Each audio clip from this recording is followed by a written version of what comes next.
Marlene Warren lived in Takeoff Place, Wellington, Florida, which is a very rich and exclusive neighborhood. The home was part of the Aero Club community, which is a community where every house had access to a private runway. Marlene worked hard for the life she had. She was a businesswoman, a cargo ship inspector, and even owned an airplane and a racehorse. Despite having a privileged life that she worked hard for, Marlene had quite a few heartaches before reaching success. Married when she was a teenager, her first husband died not long after the couple had 2 children, by the time she was 20 years old. Soon she remarried and moved to Florida with her new husband, where she had a happy and fulfilling life. That is until her son, John, died in a car accident in 1988. After this, life with her husband was not the same, as the death of a child can be very devastating for a parent. Still, she continued on for the sake of her other son, Joseph, but things just were not the same between her and her husband after her son passed away. However, even though the relationship with her husband changed, friends, family, and neighbors only had the best things to say about Marlene, who described her as a loving mother, kind, courteous, and caring. Many also stated she was one who would go out of her way to help anyone. On Saturday, May 26, 1990, Marlene Warren was at home making breakfast for her and her 21-year-old son, Joseph. At about 10:45 a.m., they noticed a white Chrysler LeBaron pull into the driveway, followed by a knock at the door. Marlene answered the door and was heard saying, "Oh, how pretty," before a loud bang sounded. Looking out the window, a clown could be seen calmly walking back to the vehicle and taking off. Joseph found his mother by the front door, laying on the floor with blood everywhere. Marlene Warren had been shot. But who would want to kill Marlene? And why dressed as a clown? A case so shocking it took authorities 30 years to solve. But is the case really closed?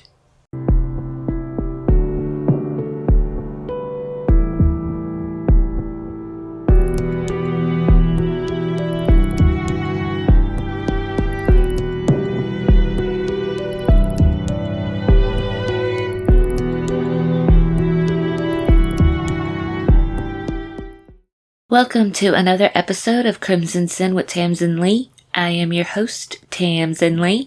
Full show notes and sources can be found at tamsinleecrimsonsin.podbean.com, or you can also find them in the description. Murders in the early 90s in America, especially in Florida, were very prevalent. But what really captivated everyone about this case was the clown costume, the flowers, and balloons. To many, it appeared as though the killer made this very personal. Everyone suspected that the person who murdered Marlene Warren had to have known her or the family in some way or another. Wellington, Florida is right next to the Everglades and is one of the richest cities in Palm Beach. It is described as a quiet neighborhood filled with lavish homes. It was Memorial Day weekend on May 26, 1990, a normal hot and humid South Florida day. 40-year-old Marlene Warren was a working mom enjoying a morning at home with her 21-year-old son, Joey, and 3 of his friends. She was cooking breakfast for her son and his friends when a white Chrysler LeBaron pulled up in the Warrens' driveway. The person driving the car gets out of the vehicle dressed like a clown with a curly orange wig, red bulb nose, white face makeup, and a big colorful suit. The person was dressed for the occasion for the classic friendly clown look. The clown walked to the front door with 2 foil balloons. one that had "You're the Greatest" written on it, and a basket of red and white carnations. Marlene answered the door, where the clown hands her the balloons and flowers. Joe heard his mother say, "Oh, how pretty," before hearing a gunshot. The clown had pulled out a gun and fired it at point-blank range to Marlene's face. Joe stated that he saw his mother fall to the floor, and in that moment, it was as if everything was in slow motion. He was probably trying to process what was happening before he was able to make himself jump into action. He and his friends hurried to the door, seeing that his mother had been shot and lay gasping for air. Everybody in the house was paralyzed from the shock, which inevitably gave the clown time to get back into the car and leave. A neighbor named Bill Kramer just so happened to be walking his dog outside when he heard something that sounded like a nail gun to him. He then stated that some very excited young people came running out saying, "They've shot Joey's mother."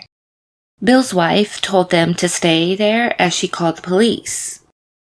Joey ran for the car to try to chase the vehicle. He said that he didn't even use the road. He drove right through people's properties to try and catch who did this. Unfortunately, he couldn't catch up to the vehicle. Police and paramedics arrived at the home, finding Marlene on the floor just inside the front door, bleeding from her mouth. When authorities arrived, it was a very chaotic situation, and they immediately put out a "be on the lookout" for the white Chrysler LeBaron. She was rushed to the hospital, where they had found bone and metal embedded in her tongue, and Marlene was hooked up to life support. Everyone within the home became very crucial in the investigation. Authorities needed to know what Joseph and his friends saw. They needed to know descriptions and so much more. Unfortunately, the only thing that Joe could really recall was that the clown's eyes were brown. It was something that stuck with him as the clown got in the getaway car. Joe would also mention in interviews about the incident where he was asked if, from the individual's gait and mannerisms, if the culprit seemed to be a man or a woman, to which he stated that he felt the clown was a man because the person had big hands for the person's size, who was described as being tall, maybe 6 foot, and the clown wasn't wearing oversized shoes. Instead, the person wore military-style boots.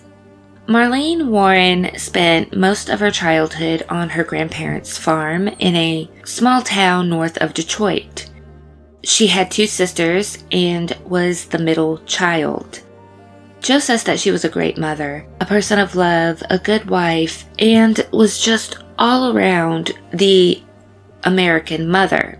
Marlene's mother stated that she was outstanding, friendly, loving, kind, would do anything for anybody, and her stepfather stated that she was always courteous and always respectful.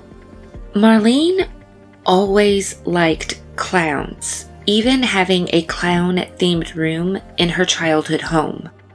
She loved clowns when she was a little girl. Marlene's mother still has a painting of a clown that Marlene made when she was younger. So, in this sense, the clown costume was the perfect costume to commit this crime in. Because not only did it disguise the person's identity, but it also made it personal because Marlene loved clowns, right? She wouldn't be threatened by a clown. For many people, a clown showing up at your door would be kind of slightly eerie. Not only is it slightly eerie that the person chose this getup to attack Marlene, but with clown makeup and the entire costume, the person becoming the clown is essentially disguised pretty well. Clowns are supposed to fill you with joy and happiness as they perform goofy tricks, which I never understood that because clowns always, freaked me out to begin with. So they never filled me with happiness. They filled me with fright. But in movies and shows, many people are shown a more sinister side to clowns, as they are portrayed as killers and murderers. Because with that disguise, it is very hard to tell who is underneath all of that makeup. What captivates most people about this case was the fact that the perpetrator was wearing a clown costume. Without the costume, this case would have been treated just as a regular random shooting/homicide case. However, the perpetrator made it even more bizarre by choosing to dress up as a clown. Marlene married when she was fairly young, and by the time she was 18, she already had 2 young children. Suddenly, she is struck with tragedy when her first husband suddenly dies. At only 20 years old, she is a widow with 2 young children. But not long after her first husband died, she met her next husband, Michael Warren. Marlene and Michael Warren had been married for nearly 20 years. Joe stated that Michael and him had a pretty good relationship, and he had become a father figure for him and his brother while growing up. He continued that he felt that his stepfather was a good husband for his mother. After marrying, the family would relocate to South Florida to make a new start in life. Marlene was always cheery and smiley, always trying to put a good foot forward, and no one had a bad thing to say about her. So it baffled many that someone who was genuinely kind and who everyone genuinely loved would have an enemy out there that would wish any ill will on her. No one could fathom who could commit a crime like this. On the morning of the attack, Michael Warren had headed off to Miami to a racetrack. He left with some of his friends somewhere around 10 o'clock in the morning. They were halfway to Miami when they received the news that Marlene had been shot. Upon hearing of the attack on his wife, Michael turns around and heads straight to the hospital, where Marlene is clinging to life. Joe sat with his mother, holding her hand all day at the hospital, desperately hoping that there was something that could have been done. But 2 days after the shooting, Marlene's mother told the staff to unplug life support machines. Marlene Warren died on Memorial Day, May 28, 1990. Her funeral was held on June 1st, 1990. Investigators were at the funeral taking pictures, taking note of who was in attendance, and watching how people acted and what they did. Authorities felt that the perpetrator was someone who obviously put a lot of forethought into their actions. They planned their disguise, their delivery, and their escape. Because Marlene was married and had a lot of money, many were confused as to why or how she was a victim of some random killer clown. Unfortunately, ballistic evidence was limited because there was a single projectile inside of Marlene Warren. There wasn't a shell casing, there wasn't a firearm found. The only things of any value to investigators were the 2 balloons and the flower basket that sat at the front doorstep. It became the focal point of the evidence inside the home. So the only helpful evidence at this point in time that investigators had were the balloons and the flowers. So police began canvassing the whole area for any places that sold the foil balloons and the baskets of carnations to see if they could find any leads as to who the culprit was. The red heart-shaped balloon that had the words "You're the greatest" written on it was only sold at one grocery store in Palm Beach County called Publix Supermarket. Authorities followed up on this lead where 2 employees told investigators that they remembered selling the exact basket of flowers and balloons that were found at the crime scene only 2 hours before the attack. When asked what the person looked like, the employees told investigators that it was a white female with long brown hair and a ponytail. They also referred to her as having male mannerisms. Investigators also tried to locate the clown costume in the same manner.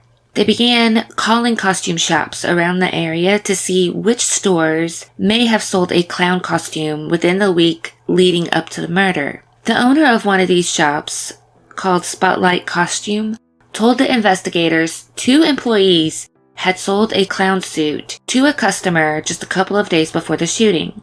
One of the employees recounted that the shop was closed as she was locking the door when somebody walked up to her telling her that they really needed to buy a costume, which the employee asked if they could return the next day because they were closed. The person stated it was an emergency, that they really needed that costume that night.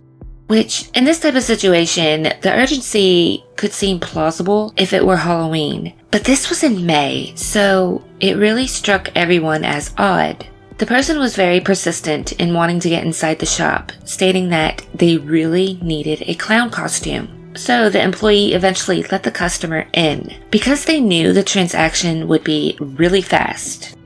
They already knew what they wanted, so it would be quick and pain-free. The customer quickly selected a Ruby's costume, clown wig, Bob Kelly clown makeup, and a sponge nose. Nothing bought was expensive. Everything the customer purchased was the cheapest thing possible in the shop. But what really stuck out to the employee was when the customer told her that they needed to have extra white makeup to cover the face and just completely cover the detail, which led authorities to believe that the person in question was concerned with someone being able to identify them. When the employee was asked what the customer looked like, she stated that they looked androgynous, which is a very interesting way to describe somebody. She explained that the person was rather tall, maybe about 5'8", and had brown eyes.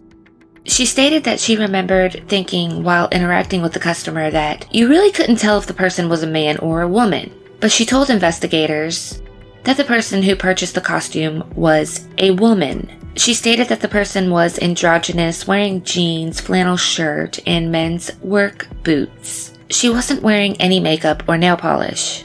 One more detail that the employee provided was that the customer was not interested and did not buy clown feet.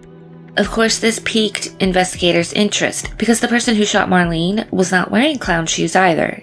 So at this point in the investigation, authorities have a pretty interesting description of the person who could have committed the murder, right? 2 employees at the grocery store stated it was a woman with male mannerisms, while the costume shop employee described the customer as being androgynous. And this should be considered a compelling link to look into, right? But authorities had Marlene's husband, Michael, in their sights, as the spouse is always the prime suspect, until they can be ruled out. Even though he had a solid alibi, they were looking at him as having some potential involvement in the murder of his spouse because, aside from the obvious, investigators caught wind that Michael and Marlene were having marital problems and appeared to be building up to a divorce.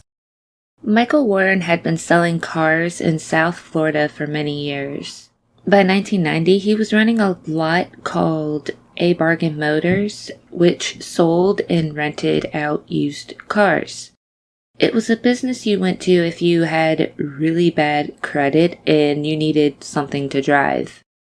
Many described Michael as a hardworking and charismatic person who was not very educated and appeared to come from a rough background.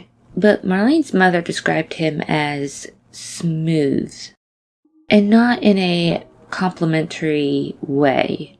He always arrived at his used car lot early in the morning and left late. So A Bargain Motors took off and it became his main source of income.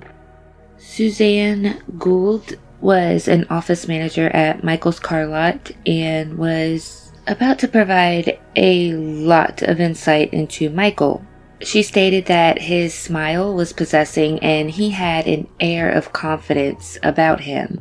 But those closest to him stated that trouble always seemed to follow him everywhere. For instance, one time his plane disappeared and appeared somewhere else with a broken engine. Nobody knew what happened. Another instance of this was when he had a racehorse at one point, and then one day, the horse just turned up dead. One Wellington resident even stated that Michael always seemed to have a different side to him. When questioned if by the word different they meant mean or a secret life, but the resident just replied different. It was as if they didn't really know how else to describe him. Kind of like he wanted to elaborate, but at the same time, he kind of just wanted to keep his mouth shut. While Mike was managing the car lot, Marlene owned and operated a number of rental properties in the Westgate area. They had roughly 17 different pieces of property in Palm Beach County. Investigators received information from neighbors that one of the tenants hated Marlene and was possibly in the process of being evicted from the residence. Which that wouldn't be a bad place to start your investigation. If a person was fearful of losing the roof over their head, that has the possibility of causing someone to become desperate, right? Unfortunately, authorities were unable to locate any tenants that would fit this motive. To everyone on the outside, Marlene and Michael seemed to have a very happy marriage, with what appears to be no financial issues. However, there is some friction between the couple. Michael starts spending a lot of time at A Bargain Motors, with many factors leading to the breakdown of their marriage. It seemed that they were heading for a divorce, but one of them could potentially lose their livelihood from this divorce. They had a lot of money, their finances were entangled, which would make it nearly impossible for a quick, clean divorce. It would have proved to be a lengthy and complicated battle. They owned so many different properties, including their big house in Wellington, and all the rental properties, their businesses along with other assets. There would be nothing easy about it. But if Marlene were to just pass away, then Michael would be the beneficiary. In the days after Marlene's death, her stepfather, Bill, has this weird gut feeling that Michael is hiding something. He told him, "I don't think that you've done it, but I know pretty damn well that you know more about it than you're letting on." Michael just denied knowing anything more about Marlene's death and the killer clown. However, Bill wasn't the only one with his suspicions. In an effort to clear the air and put everyone's suspicions to rest, Michael decides to proclaim his innocence by doing an interview for a radio show. 4 days after the shooting, authorities received a huge break in the case. At a Winn-Dixie on Okeechobee Boulevard in West Palm Beach, workers noticed that there had been a vehicle sitting in the parking lot for days. They had not witnessed anyone go in or out of it, and it just appeared highly suspicious. Authorities inspect the vehicle, which was a white Chrysler LeBaron, which was an exact match for the getaway car the killer clown took off in. They tape off the vehicle, secure a search warrant, and tow it away in order to search the car. It wasn't hard to find red-orange wake fibers in the front and back seats of the car, as well as on the door. They sent these fibers out to the FBI for analysis, which stated that these fibers were not natural, made from acrylic, which no other information can be gained from this because it's not like they were gaining evidence like DNA. So it cannot be matched to one particular wig manufacturer or shop. However, it does help point investigators in the right direction. But one discovery that proved to be far more helpful was a couple of strands of long brown hair. Unfortunately, there wasn't special testing that they could perform on these strands of hair back in 1990. But something else that was very beneficial in the discovery of the LeBaron was that the license plate was registered to a used car rental lot called Payless, which had been reported stolen roughly 2 weeks before. What was interesting to investigators was that A Bargain Motors was kind of at war with Payless, because they were essentially competitors, both offering the same services of buying or renting used vehicles. But this little war was more than just over competition, because A Bargain Motors was intentionally running misleading and confusing ads to steal Payless customers. A Bargain Motors had an advertisement in the Yellow Pages that looked very similar to the Payless advertisement, and customers would basically get confused. At the top of the ad, A Bargain Motors was written very small, while the words Payless was written in big bold letters.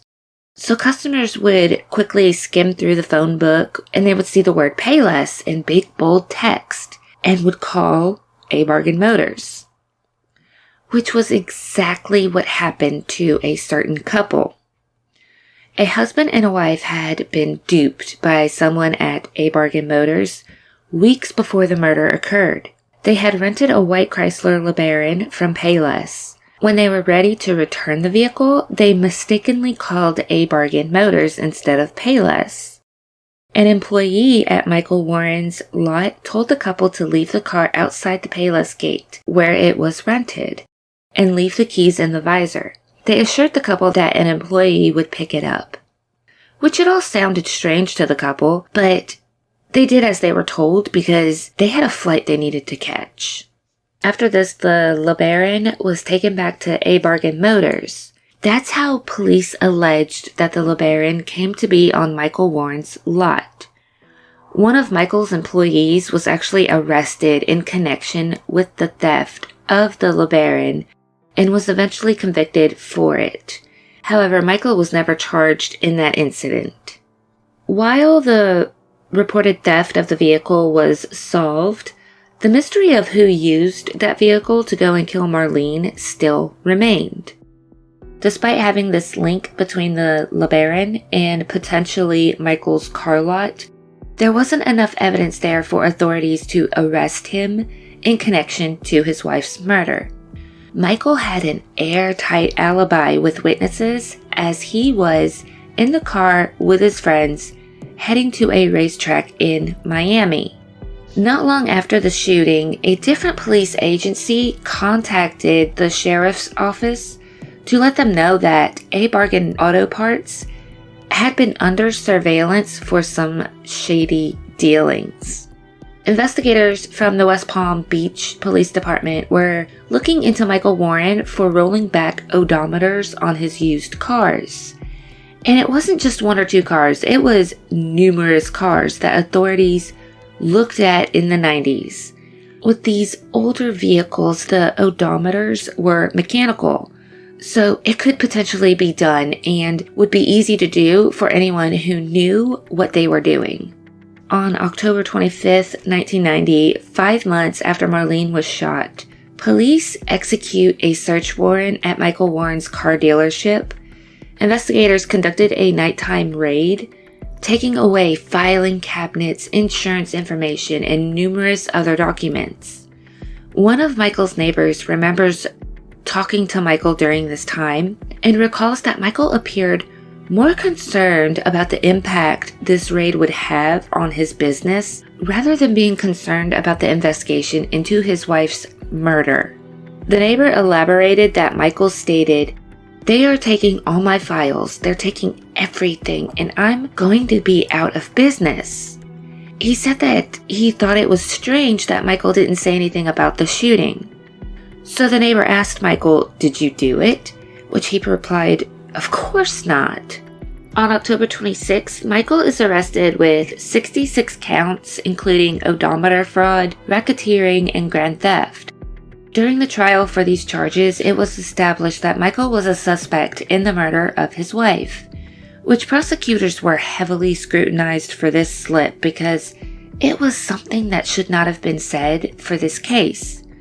Michael's attorney immediately stated that the prosecution was railroading his client, to which the judge agreed. So with the prosecutors doing this, it was completely in bad taste, and it had nothing to do with the counts being brought against him now. So the prosecutor was just trying to make him seem like this horrible person, like, he's suspected for murdering his wife, of course he does messed up things. So, again, not a good idea. Of the 66 counts, the jury found him guilty of 43, which included odometer tampering and fraud. He was then sentenced to 9 years in prison. At this point in the investigation, all authorities have is circumstantial evidence in regards to Marlene's murder. From the descriptions that Joe and the employees at the costume shop and Publix grocery store told authorities to the wig fibers found in the white LeBaron, there wasn't anything tying a person to who the killer clown really was. But there was still more leads for investigators to check into.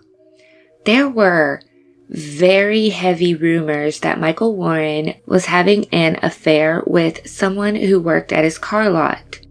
An anonymous tipster even called authorities stating that they needed to look into Michael Warren. The person even told police that Michael was having an affair with a woman named Sheila Keene. Sheila grew up in the small towns on the outskirts of the Everglades near Lake Okeechobee. She was considered a country girl who many considered attractive. Men loved her, but she desired a rich life and only wanted the nicer things. Marlene's son, Joe, stated that Sheila was very attractive with long brunette hair. Suzanne Gould, Michael's office manager, stated that the first encounter she had with Sheila was just like, I never saw her before and then bam, she's there. The very first time I saw her, I remember her long dark hair, and she was pretty and she was very young. Sheila was 27 years old, while Michael was 40. Sheila Keene started working for Michael Warren as a repo woman. She would repo the vehicles, receive payment for the amount of repos she brought in, and Michael Warren recovers his asset. She was known to sometimes repossess cars that were in very rough areas. So she was considered fearless by many.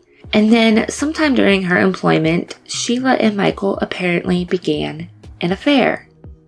Since Michael had a strong alibi on the day his wife was murdered, they began looking into Sheila's life and her whereabouts on the day of the murder. While interviewing the other residents at the complex where she lived, they told investigators they thought Michael and Sheila were married because of how often he was at her apartment. Digging into the matter further, authorities found out that Michael was actually paying for the apartment where Sheila lived.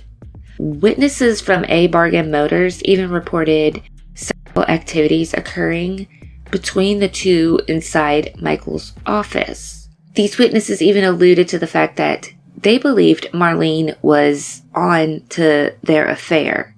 Even Marlene's mother told police that the couple was having marital issues and she suspected that he was cheating on her. However, when authorities asked Michael about the supposed affair, he denied it. And when they asked Sheila about it, she also denied it.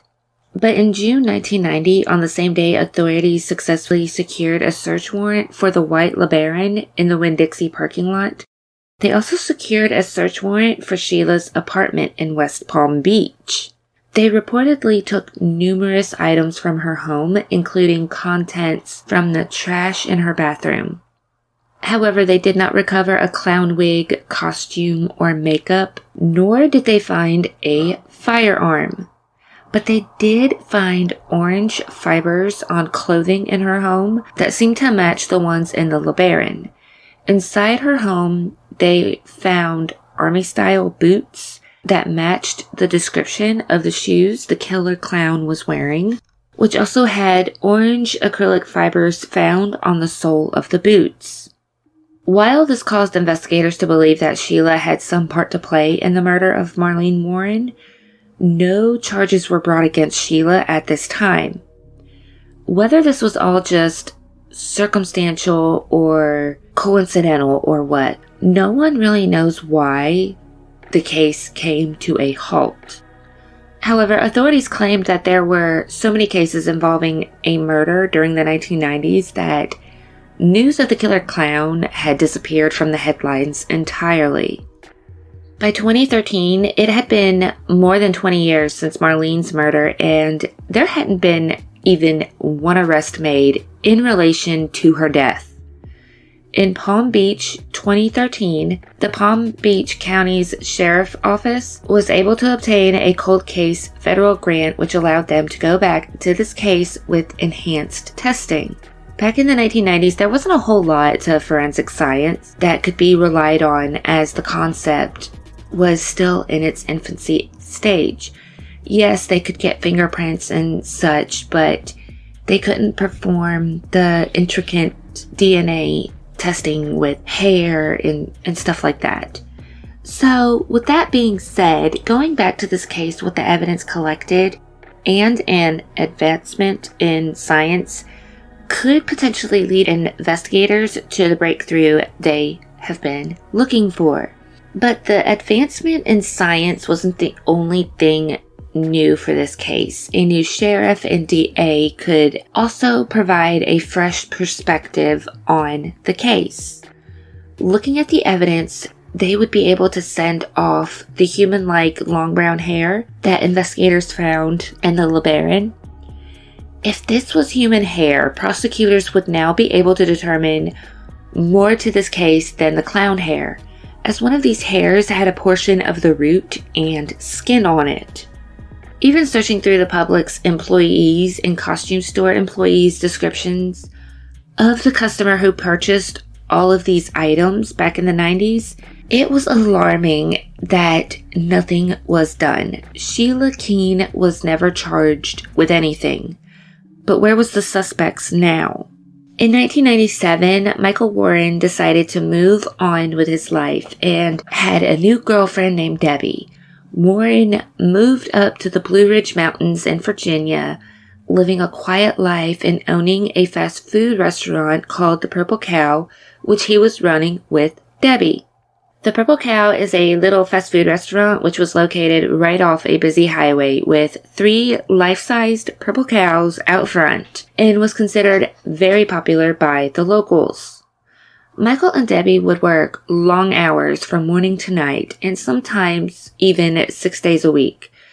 Most accounts state that staff at the Purple Cow was treated like family. Michael would even send everybody on cruises, paying for it all. Which, that would be nice to have a boss like that. Michael and Debbie owned a sprawling mansion on a lake in the Blue Ridge Mountains. It was a brick steepled house that was very fancy and had a boat dock out front. In this tight-knit community they lived in, they were known as the happy, fun, and very close couple. However, other neighbors stated that they witnessed a different side to Michael. A confrontation between Michael and his neighbors ensued after Michael went on to their property with a tractor to take some rock from their lakeside home. In May 2017, on the 27th anniversary of Marlene Warren's death, reporters from Florida decided to conduct their own investigation into the cold case because they were curious where the suspects went. One of these reporters found out that Michael Warren is living in Virginia, so she heads out that way to investigate what locals are saying about him. While there, she asks around about a woman named Sheila Keene. One of Michael's acquaintances refers to Debbie. It didn't take long for reporters and investigators to find out that Debbie was just an alias. The person in question was really Sheila Keene, who was now going by the name Debbie, and who had also dyed her hair blonde, which is highly suspicious, right? After doing more digging, it was soon discovered that 12 years after Marlene's death, Michael and Sheila had actually gotten married in 2002. Once Michael was released from prison, he was reunited with Sheila and they moved their life together to Tennessee and Virginia. It did not take long for law enforcement to come knocking on their door as Palm Beach County prosecutors issued an arrest warrant based on new evidence. What really broke this case wide open? The hair DNA. It was determined that the 2 strands of brown hair found in the LeBaron belonged to Sheila Keene. On September 26, 2017, Sheila and Michael were returning home from a road trip to Vermont when officers pulled them over in their black Cadillac. The officer then informed the couple that they had an arrest warrant for Sheila for the murder of Marlene. The only person arrested at this time was Sheila because authorities did not have enough evidence to file any charges against Michael. While investigators have their suspicions about Michael, they do not have the concrete evidence they need in order to tack any charges on him pertaining to Marlene's murder. From Virginia, Sheila was sent back to Florida, where prosecutors sought out the death penalty. Many thought Sheila appeared to be shell-shocked by the events, which, if she did do it, after 27 years, I think anyone would think that these actions came out of left field. After her arrest, the Warrens' neighbors were dumbfounded by Sheila's arrest. They do not believe that she could be capable of committing such a crime. At her hearing, she pleads not guilty with the death penalty hanging over her head. Which is crazy because there are some innocent people that faced the death penalty and was like, yeah, okay, I did it. Just so they wouldn't receive a death sentence. Sheila stated that she could not possibly have committed this crime because she was out repoing cars at the time of the murder. While she is proclaiming her innocence from the crime, she also is not pointing the finger at who could have possibly done this, leaving this action up for speculation. Most people in this situation would probably start throwing names out at prosecutors, even if they had no idea who could have possibly murdered the person in cold blood. But then again, if you don't know, you just don't know. While prosecutors had the evidence they needed to arrest Sheila, they did not have 2 crucial pieces of evidence that make it difficult for anyone to say the person in question is guilty. Without a doubt, that person is guilty. The 2 pieces would be an eyewitness who can identify the culprit and a murder weapon. Investigators were at a loss for the murder weapon. That is until a former employee of Michael's from A Bargain Motors contacts them out of the blue. The employee tells investigators that he has information on where to find a second car, claiming that it is connected to Marlene Warren's death. This person also alleged that authorities would be able to find the wig, clown costume, and murder weapon inside the submerged vehicle. As Sheila sat in prison, authorities were dredging up a vehicle from a Florida canal, the C-51 canal, hoping to find the murder weapon. A 1982 Audi is pulled out of the canal at the exact location the tipster stated it would be. When investigators looked inside, they could not find anything that could connect the car to Marlene Warren's murder, making this tip a false lead. By 2020, everything in this case at this point is purely circumstantial, and all of the prosecution's evidence is from 30 years ago. Unfortunately, prosecutors are only able to build their case around these circumstances. And one of the very first pieces of that puzzle that ties everything together is from the Publix supermarket where the flowers and balloons were purchased.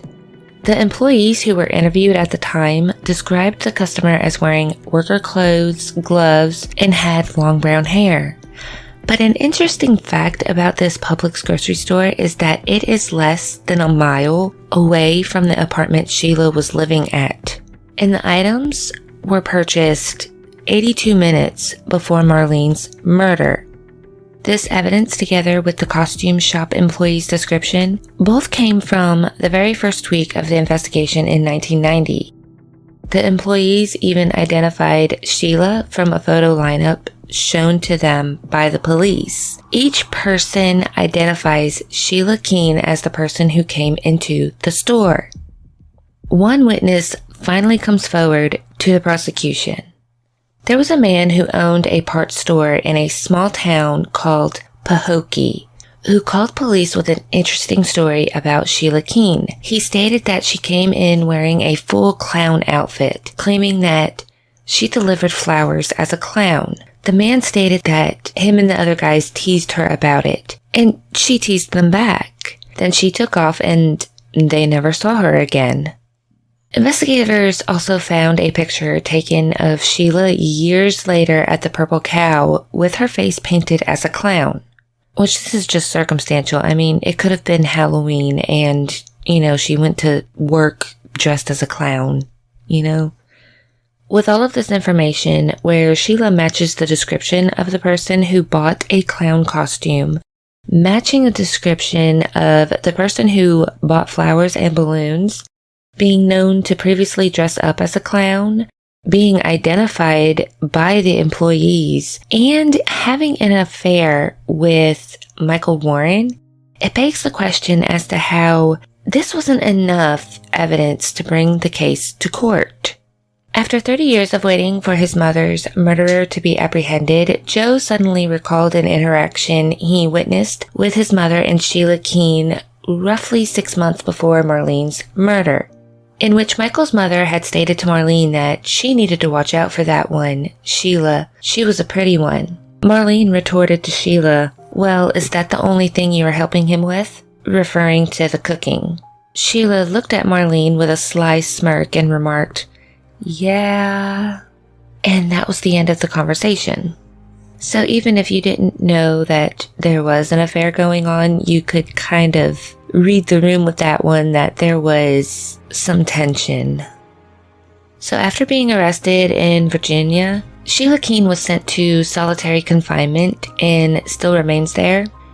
She had been in jail for 5 years awaiting trial.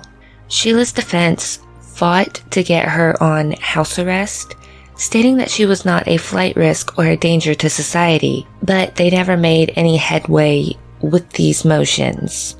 Her defense team had been arguing that the prosecution's case just simply didn't add up, stating that the 4 witnesses at the crime scene stated that the clown was over 6 feet tall, whereas Sheila Keene is between 5'6" and 5'7". But prosecutors state that just because one person said that the culprit was 6 foot tall, it doesn't matter because Keene was positively identified as purchasing the costume. However, they also argued that with a clown wig, it would be possible, since it's so curly and bushy, it would be possible for the person to look taller. Her defense also pointed out that 3 of the 4 witnesses stated that the clown had to have been a man. Just hands down, it was a man. But again, a clown costume is baggy, the makeup covers all of the identifying details. So, honestly, it is all circumstantial. And to be honest, everyone was in a frenzied state because someone they knew and loved was just shot. It was an emergency situation, so details like this will be easily overlooked. It would be just absolute chaos. Because it is truly amazing the things that your brain focuses on in those types of situations. Yes, you should be able to tell whether or not the culprit was, male or female. But I also know that when you are in that state of shock, things move quickly yet slowly at the same time. So it is hard to keep focus on those important details. Even with the hair found in the car, Keene's defense found an alternate explanation. While the root of the hair positively placed Sheila in that vehicle, the hair was also mixed with an unknown male's DNA. So who's to say that the unknown male didn't have something to do with it? But what prosecutors are looking at is the fact that Sheila and Michael were having an affair, and she eventually married him after Sheila was removed from the picture. On October 12, 2022, merely 8 days from the trial, prosecutors found a clown sightings file. The Palm Beach County Sheriff's Office had received numerous clown sightings and citizen leads, all of which were evaluated and placed in a clown sightings file in 1990. This file allegedly contains 40 potential leads from the day of Marlene's murder until a few days after. Sheila's defense had been asking for the file for years, but prosecutors always said they could not find it. Now it just suddenly turned up out of the blue. The file was claimed to have been found in a box for Michael Warren's previous odometer fraud case. So her defense filed a motion to compel the state to produce this information. While it is strange, to say the least, because it does seem to put an ace up the prosecution's sleeve, benefit of the doubt. It had been roughly 33 years since anyone had last seen the file, and it's not like files were organized like they are today. Still though, it is highly unusual that the file was found so close to her trial. The day the jury selection was supposed to begin, attorneys had to reconvene in the courthouse to explain why this happened. The judge was angry. He was so frustrated, questioning how the sheriff's office did not see that file before, stating that it was ridiculous and that this oversight should not have happened. So in response, the judge gives Sheila's defense 60 days to investigate those leads. Of course, 60 days is not a lot of time after 33 years. The witnesses who reported these sightings had moved on with their lives, changed their numbers, moved to a different house, a different city, a different state, and possibly they could have died by this point. As finding these witnesses proved to be very difficult, Sheila's defense filed for motions to suppress some of the prosecution's key evidence. One such piece of evidence is a mysterious fiber. This 6 to 8 inch fiber was embedded into a balloon ribbon that was left at the crime scene, but investigators did not find this fiber until they reopened the case. The balloons and the ribbons were thoroughly looked over in 1990 by investigators who did not find anything. So Sheila's defense was obviously not happy when they were told prosecutors had now discovered something. This piece of fiber was consistent with another piece of fiber which was stated to have been found at Sheila Keene's apartment and ultimately linked the two together. Looking at this, you wonder how many people had access to this evidence, and maybe it was contaminated. But on the other hand, Sheila's defense started accusing the state of basically railroading her and setting her up. To back up the claim that the evidence was contaminated, there was a file stating that the evidence from this case was being improperly stored and the evidence bags were not always sealed properly.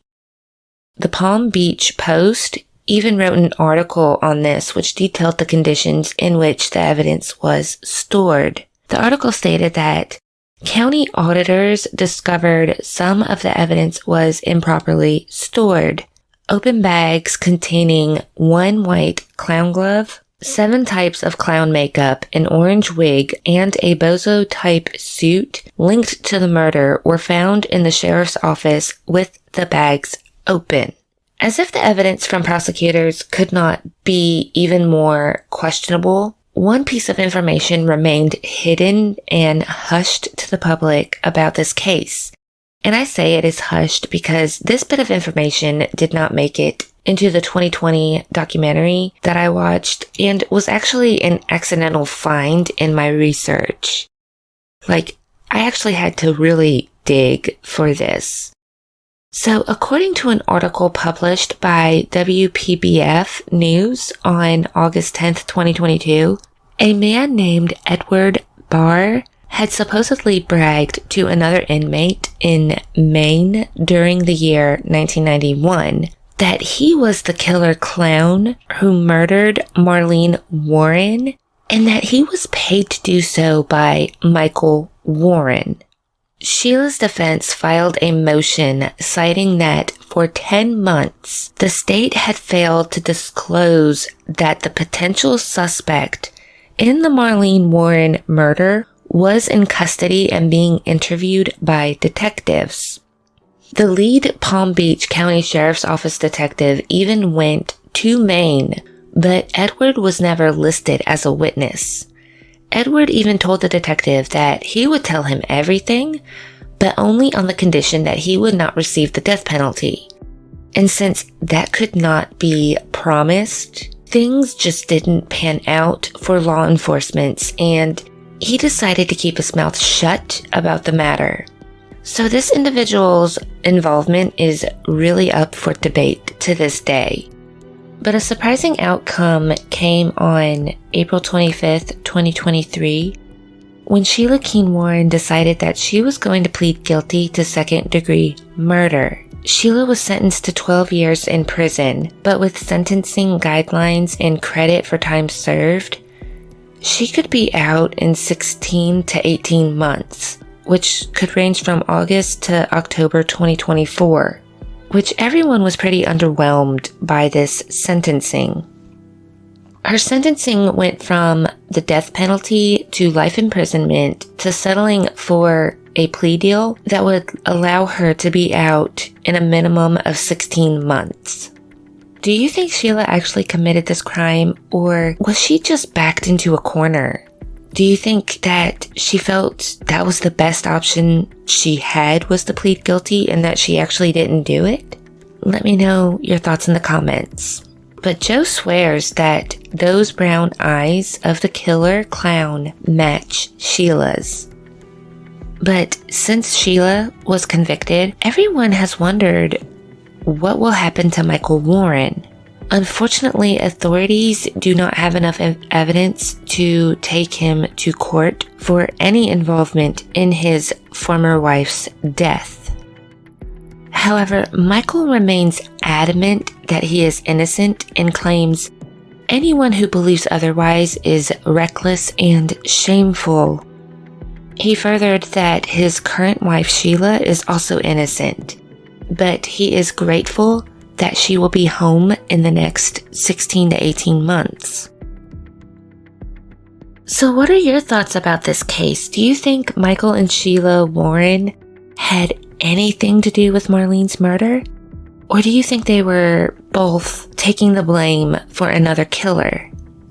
And whatever happened with Edward Barr? Do you think he was really the killer clown? Do you think Sheila was just the lake man purchasing, the clown outfit and all of that for the actual killer? Let me know what you think. Thank you for listening. Please leave your thoughts and requests in the comments, and I will see you for the next episode. Bye.